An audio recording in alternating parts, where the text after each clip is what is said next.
लोकतांत्रिक व्यवस्था में चुनाव आयोग की बड़ी जिम्मेदारी होती है। लोग उम्मीद करते हैं कि चुनाव आयोग निष्पक्ष चुनाव कराएगा, चाहे वो लोकसभा का चुनाव हो या विधानसभा का चुनाव। लेकिन आज चुनाव आयोग खुद सवालों के घेरे में है। आज सवाल उठ रहे हैं चुनाव आयोग को लेकर, और ये सवाल इसलिए उठ रहे हैं कि बिहार के अंदर जिस तरीके से बड़े पैमाने पर लोगों के वोट काटे गए, और यह भी कहा जा रहा है कि उन लोगों के वोट काटे गए जो लोग जिंदा हैं, जो लोग वोटर लिस्ट में जिसका नाम होना चाहिए था लेकिन उनके नाम काट दिए गए।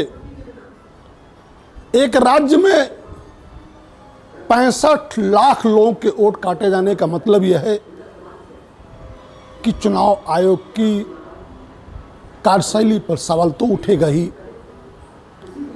लोग आज के दौर में अब टीएन शेषन को याद करते हैं, जिनके कार्यकाल में लोगों ने ये भरोसा और उम्मीद जगा था कि देश के अंदर चुनाव आयोग निष्पक्ष तौर पर लोकसभा और विधानसभा का चुनाव कराएगा।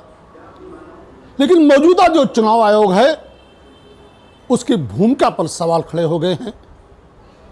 और हम लोगों ने जब उनकी प्रेस कॉन्फ्रेंस देखी, चुनाव आयोग की प्रेस कॉन्फ्रेंस, तो ऐसा लग रहा था कि वो चुनाव आयोग की प्रेस कॉन्फ्रेंस नहीं, बल्कि वो किसी राजनीतिक दल के इशारे पर बयानबाजी कर रहे थे। चुनाव आयोग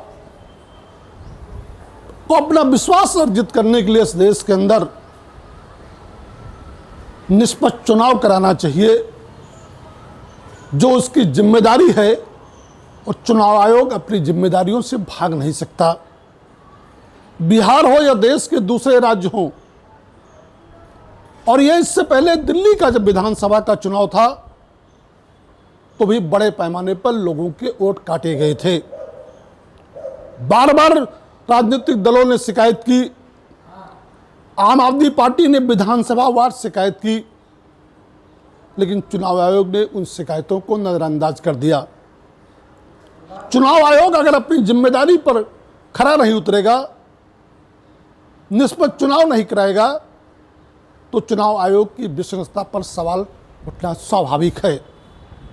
लोगों को भरोसा है, लोग उम्मीद करते हैं कि चुनाव आयोग निष्पक्ष होकर काम करेगा।